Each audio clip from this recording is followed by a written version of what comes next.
Oh, yay. It's a tie.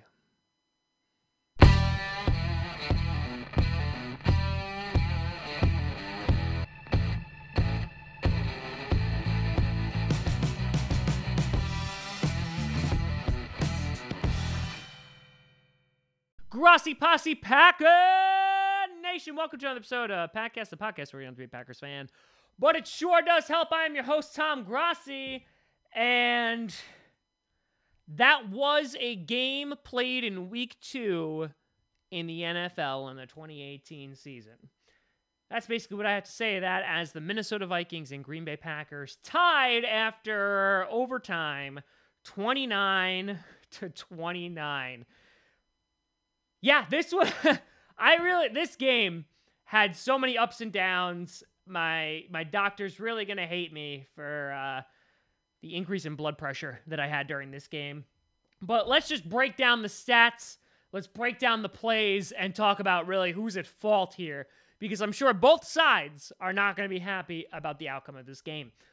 First, Kirk Cousins had a hell of a day, 35 for 48, 425 yards, 4 touchdowns, and 1 interception. Kirk Cousins played very, very well. The defense of the Green Bay Packers, I thought, were really great for 3 quarters and then just let it open in the 4th quarter. The floodgates really were open and really allowed Kirk Cousins to do whatever he wanted with this team. Dalvin Cook got kept in check, so the run defense looked good again for a second week. Thielen had a great day, 12 for 131 with 1 touchdown, and Stephon Diggs, again, ran all over that Packers secondary, especially in the 4th quarter, went 9 for 128 yards, 2 touchdowns, and a 2-point conversion. Over on the Packers side of the ball, Aaron Rodgers went 30 for 42, 281 yards with 1 touchdown. Jamal Williams had a pretty good day on the ground, 16 for 59. Devontae Adams, 8 for 64 with 1 touchdown. And Jimmy Graham finally getting involved, 6 for 95. Now, this game was crazy. And all up until the 4th quarter, it looked like the Packers were going to win this game. Starting off with the first score of the game, it was a blocked punt in which Geronimo Allison was able to get in there, tip the ball, landing right into Josh Jackson's hand, which means that Josh Jackson's first Lambeau Leap, first touchdown as a Green Bay Packer, is from a blocked punt. So I think all Packers fans were pretty happy about that. The Vikings answered right back with a 14-yard touchdown to Treadwell, who had a rough game, dropping a bunch of key passes, tying the game up 7-7. In the 2nd quarter, Devontae Adams got a 9-yard touchdown, going up 14-7. The Packers were leading, and then Crosby, by the end of the half, went up 17-7 from a last-second drive from Aaron Rodgers. 3rd quarter, there was almost no scoring in this game, in which Crosby just hit another field goal, going 20-7. And it's at that point that the Packers looked like they were really sealing this game up. The defense was playing really well. Kirk Cousins really couldn't do anything.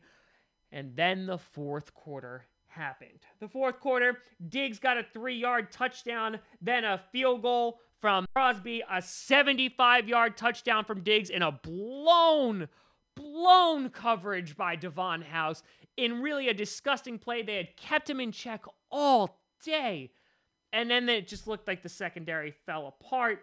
Then you had 2 more field goals by Crosby. Thielen then got another 22-yard touchdown with a 2-point conversion from Diggs. Now, let's talk about the very end of the game, because the end of the game is really where this all kind of fell to crap. In that the Packers got a very late interception with the Vikings having 2 timeouts remaining.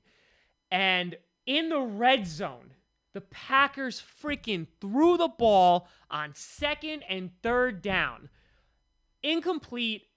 It stopped the clock completely. The Vikings didn't have to burn any timeouts. They didn't waste any time, and Crosby just kicked a field goal, which allowed Kirk Cousins to move down the field, score a touchdown, get the 2-point conversion to tie the game. So incredibly bad play calling by the Green Bay offense and Mike McCarthy. Now, there was that issue. And also, let's talk about Clay Matthews.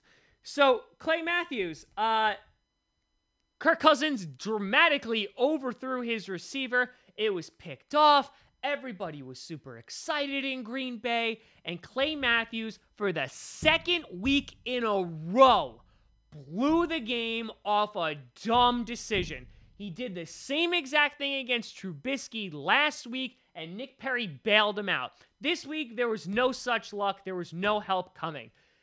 And listen, Packers fans, if you're saying that the roughing the passer call was BS, there was the same one that was called in the first half in Rodgers' favor, in which they drove the quarterback into the ground. That's exactly what Clay did here. He didn't pull his weight off of him, and it was a good flag. But Clay Matthews making a boneheaded decision as a veteran should not be making, and he essentially helped lose the game for the Green Bay Packers. Now, Mason Crosby had a chance to win it at the end of regulation. He first kicked the field goal, and I wasn't watching with sound. I thought they won. I got very, very excited. You can check that out in the live stream. It turns out the Vikings iced the kicker, and then he missed his only field goal of the day, completing the other ones, but missed it wide left, and Crosby, who's been so reliable, just couldn't get it done. And so, that being said, Clay Matthews, bad offensive play calling, really to blame for the Packers not winning the game. Now, for the Vikings fans in the room, and the Vikings fans and why you guys didn't win, Carlson, good God, your field goal kicker needs to get cut yesterday. Missing key field goals, Cousins drove them down the last minute of overtime. They killed the entire clock, got down to the 35-yard line. There was a 35-yard field goal for Carlson to hit, and he hit it wide right, losing the game. So, that being said, Packers fans, I know you're upset with Clay Matthews, with the bad offensive play calling. That blew us the game. The Packers should have won it. The secondary falling apart and getting gassed in the fourth quarter. That was really bad. Vikings fans, you think you should have won because if you hit any of those two field goals, you win the game. So, the moral of the story is neither side is happy. Nobody's satisfied. And the Green Bay Packers and the Vikings ended in a tie, which everybody loves. This game leaves me so unsatisfied, and I can't wait to see it resolved later this year, which might be for the division. Now, both the Vikings and the Packers now share first place in the NFC North. And so just to kind of give you some, I know we're only in week 2, just some playoff scenarios.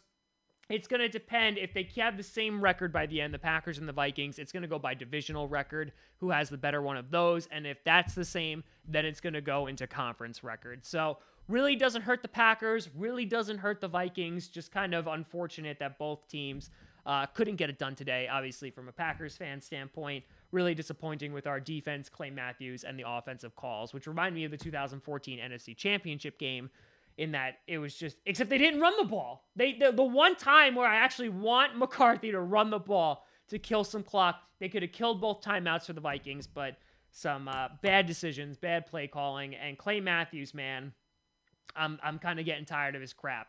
He had some great pressure on the quarterback all day, but really blowing it at the end of the game for the second week in a row. But let me know what you thought about the game. Obviously disappointing for both teams. And we move on to week 3 against the Redskins, and unfortunately, that's about it. Let me know what you thought down in the comments below. You can always check me out at TomGrossiComedy.com, TomGrossi Comedy, or Tom Grossi Comedy on the Twitter and Instagram and Facebook. You could check out TomGrossiComedy.com for a physical copy of my debut comedy album, which debuted at #1 on Amazon a couple weeks ago, Allergic to Fun. I will sign a copy for you and send it to you. If you don't like physical things like intimacy and CDs, you can get a digital copy on Amazon and iTunes. So check that out. Check out Podcast on SoundCloud, iTunes, and Google Play Music, and of course here on YouTube. And we've been live streaming every Packers game. It's a load of fun, regardless of what fan you are. So if you want to check those out every Sunday, and the video is up already. But let me know what you thought, again, in the comments down below. Obviously disappointing, especially on my birthday. A little disappointing. But what are you going to do? We move on, no harm, no foul. And the Vikings and Packers rivalry continues. Thank you so much for watching. I'm Tom Grossi.